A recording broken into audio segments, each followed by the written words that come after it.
Yes, welcome back to Football Heritage TV. If you're new around here, smash the like button, please subscribe and hit the notification bell so that you know when the channel is going live with either videos, premieres, watch-alongs, panel shows, whatever it is. Today, we're going to talk about Jack Grealish, a name that has been mentioned 1,000 times during this transfer window. But are we now finally starting to see some movement, not just for him, but possibly a tiny little bit for Tottenham Hotspur? Now, last night on Last Word on Spurs, big up to Ricky Sachs and to his channel, they had Ben Jacobs on as a guest.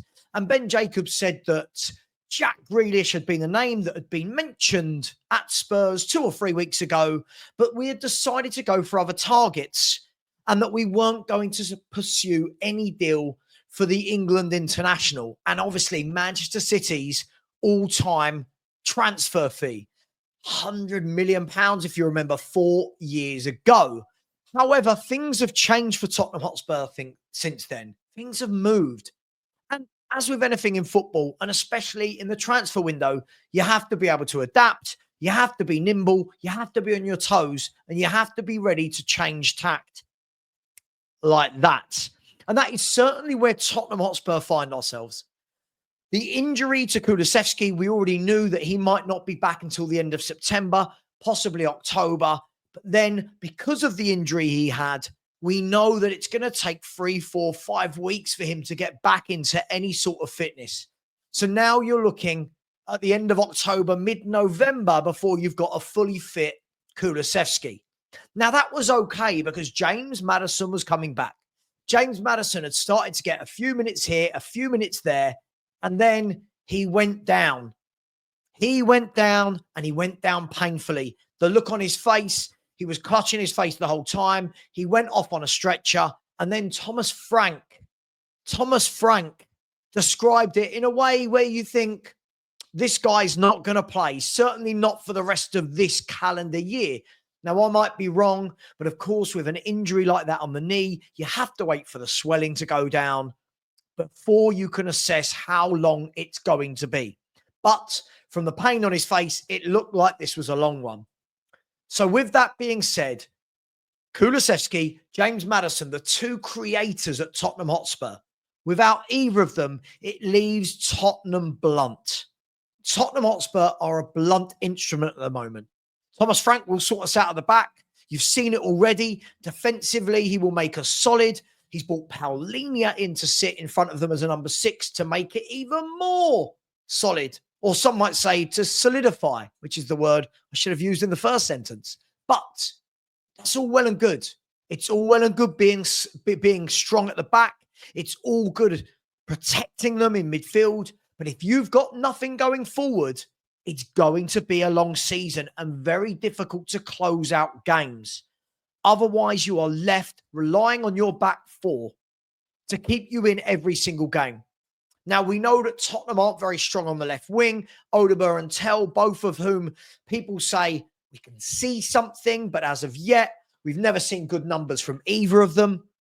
But Jack Grealish, who we know can play on the left, now becomes a bit more of a target in the centre of the pitch, in the number 10 role, somewhere where he adopts more often than not during his time at Aston Villa, where he was labelled quite a lot as a maverick. A guy that lots of people said, well, since he went to Man City, he's not rediscovered that form because in a Pep Guardiola system, he's not allowed to be that maverick. He's not allowed to be the guy that does off-the-hook things. He's more of a system player, which Man City are. They're a system team. And I'm sure Jack Grealish won't mind to a degree because he's gone there and he's won trebles and multiple league titles, etc., etc. But the question is now, where does Jack Grealish go? Is he going to come to Tottenham? Well, let's look at this. So Ben Jacobs said that Spurs had decided not to make any calls. Fine. Then today we get this news. We get this news, don't we, from David Ornstein. Now, David Ornstein, of course, is somebody that is very, very reliable. When David Ornstein says jump, most people say how high. He doesn't come out with loads and loads of clickbait stories. He gives you breaking news. And he has said this, as you can see on the screen, Everton open talks with Manchester City over a potential move to sign Jack Grealish. Everton approach for the 29-year-old winger based on a season-long loan. He said it's a complicated deal, and we'll get into that in a minute. Not guaranteed to materialise, but discussions happening over the England international. Now, this is very, very interesting because, of course, it's going to be a complicated deal. This is a £100 million footballer, as I said earlier in the show. He is Man City's record transfer fee paid out. And he is also on the small amount of £300,000 per week. I feel for him, and I'm sure you all agree that his family must be struggling to feed themselves. But the question is this: for a man with 2 years left on his contract, would Jack Grealish take a pay cut?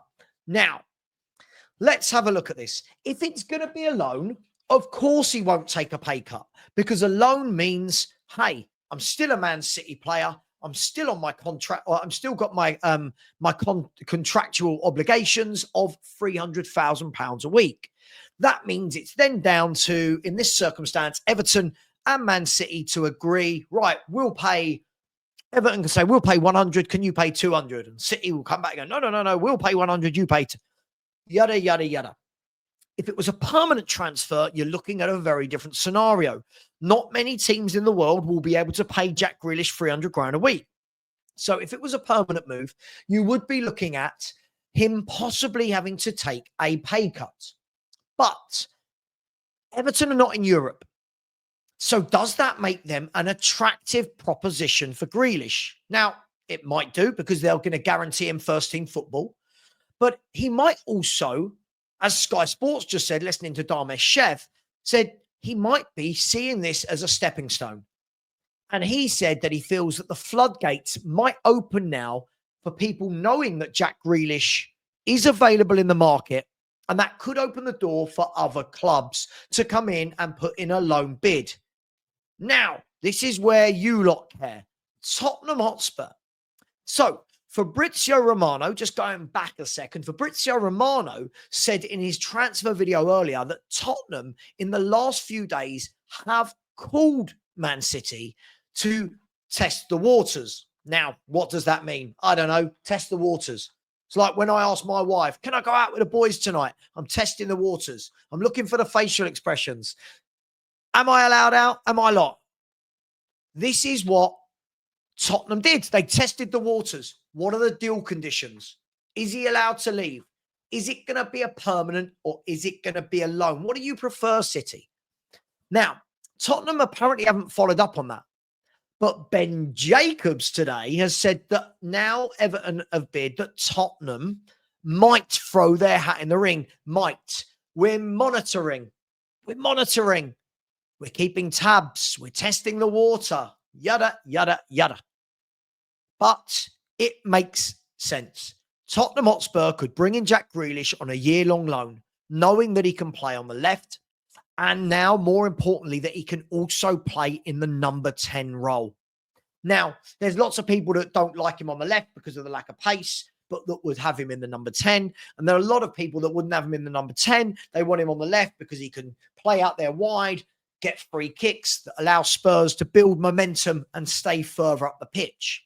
For me, I don't care where he plays. For me, only my opinion, I think he's better than anything we've got in those areas. He is a tremendously talented footballer that, for me, gets a lot of stick. Oh, he's a party boy. Oh, he doesn't care about football. Oh, he's got an attitude. But you speak to anyone in football, watch any of the interviews, they all say that Jack Grealish is fantastic in a dressing room. They say he's fantastic with the youth team. They say he's fantastic with signing autographs. You've seen him getting off coaches. He's one of the only players. He signs all the autographs. Doesn't matter, old or young, spends all his time doing this. So I think that we've got to stop looking so much at the media for, oh, he's got a bad attitude. Oh, he's got a drink problem. He's a young man that's been seen drinking. Shock, horror. Young man, rich young man, caught drunk. Come on, who hasn't been, right? Let's get it to football. This guy automatically upskills our team. And surely on a year-long loan, it's a no-brainer. Surely, 1 year loan. It's kind of like the Paulinho deal. Bring him in. Say, Jack, at the moment, you're nowhere near this England setup. And there's a World Cup next summer. How are you going to force your way into Thomas Tuchel's plans? I'll tell you what, come down here, play at Tottenham, wow these fans, put in some great performances, and force your way into that squad.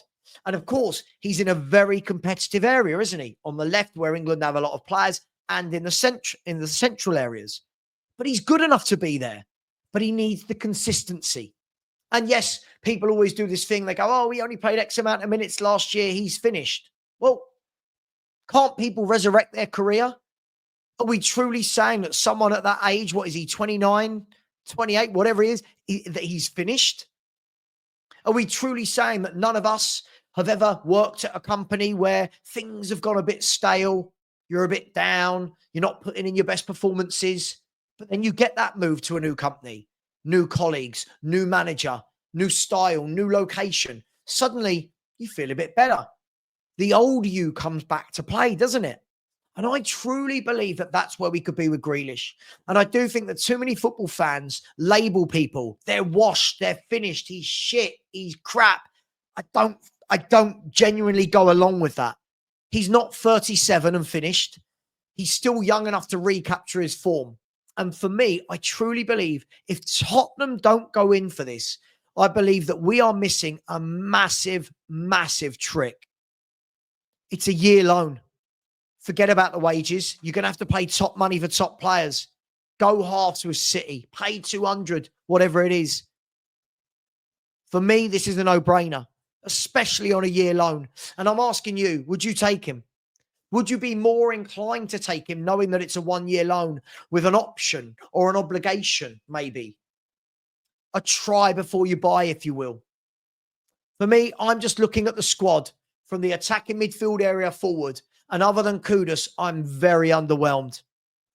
I'm baffled by the number of fans that don't look at a player like Grealish and think he will be a great addition to Tottenham. But let me know in the chat. Let me know. Do you want him? On what conditions? Would you buy him? Would you loan him? Would you put an option, an obligation to buy? Would you play him on the left? Would you play him centrally? Would he be good for our younger players? He's a winner. He's won multiple trophies. This is a senior footballer who's been a captain of Aston Villa. He's got the leadership skills. I can't speak highly enough of him. I'm going to leave it there, but let me know what you think. Will he end up at Spurs? Will he end up at Everton?